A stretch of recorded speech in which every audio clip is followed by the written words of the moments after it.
किसी मुल्क का बादशाह नहायत आदिल और खुदा तर्स इंसान था, लेकिन इसका वजीर राशिद बेहद जालिम और बदखसलत आदमी था। रियाया इसके जुल्म सितम से बहुत आजिज थी।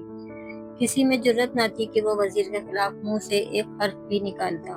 लोग इससे खौफजदा रहते और इसी वजह से बादशाह भी इसके जुल्म व सितम से बेखबर था, क्योंकि खौफ के मारे किसी ने बादशाह से इसकी शिकायत नहीं की थी।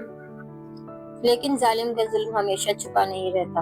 एक मर्तबा बादशाह शिकार के लिए जा रहा था। रास्ते में बारिश आ गई। बादशाह और इसके हमरा सफर करने वाले सिपाहियों ने दरख्तों के नीचे पनाह ली।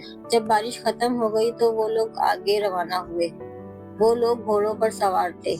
रास्ते में बादशाह ने एक अजीब मंजर देखा। एक कुम्हार का गधा कीचड़ में फंसा हुआ था और कुम्हार इसे चाबुक से मारता हुआ आगे की तरफ खींचने की कोशिश कर रहा था। खुदा तरस और रहम दिल बादशाह ने सिपाहियों से कहा, जाओ इस आदमी को मना करो कि गधे पर जुल्म न करे। सिपाहियों ने जाकर कुम्हार से कहा। कुम्हार बोला, जाओ अपना काम करो, मेरा गधा है, चाहे मैं इससे जैसा भी सलूक करूं। कुम्हार की बात सुनकर सिपाही वापस आ गए और बादशाह को कुम्हार का जवाब बताया। कुम्हार दोबारा गधे को खींचने और पीटने लगा, मगर गधा बेबस था। बादशाह को गुस्सा आया। इसके हुक्म पर सिपाही दोबारा गधे के मालिक के पास गए और इसे पकड़कर बादशाह के पास ले आए। बूढ़े कुमार ने बादशाह को सलाम किया और बादशाह ने कहा, तुम जानते हो हम अपनी नगरी में जुल्म व सितम और बेइंसाफी बर्दाश्त नहीं कर सकते। तुम अपने गधे पर जुल्म कर रहे हो।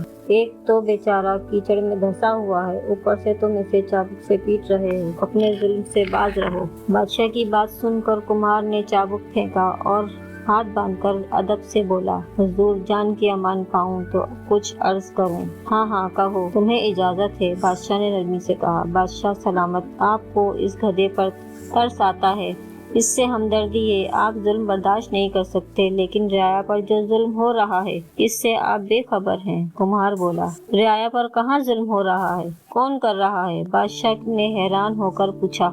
हुजूर, आप दरबार में बैठकर रियाया के हाल से बेखबर रहते हैं। आप मुल्क का दौरा करें तो आपको मालूम हो कि अवाम आपके वजीर राशिद के जुल्म सितम से कितने आजिज आ चुके हैं। कुमार ने बताया, लेकिन हमसे किसी ने राशिद के खिलाफ शिकायत नहीं की। बादशाह ने कहा। कुमार बोला, इसलिए रियाया इससे डरती है, इसके खिलाफ जबान नहीं खोलती। मैंने भी आपसे शिकायत नहीं की, इसके बजाय मैंने दानिस्ता अपने गधे को पीटा ताकि आप मुझसे पूछगछ करें। राशिद ने मेरी नौजवान बेटी को बीवी बनाने के लिए अगवा करके अपने पास रखा हुआ है और मैंने इसके खिलाफ आपसे इसलिए शिकायत नहीं की कि वो गुस्से में आकर मेरी बेटी को हलाक न कर दे, लेकिन आप अपने वजीर के इस जुल्म से बेखबर हैं। ये सुनकर बादशाह को वजीर पर बेहद गुस्सा आया। वो इसी वक्त वापस चल दिया।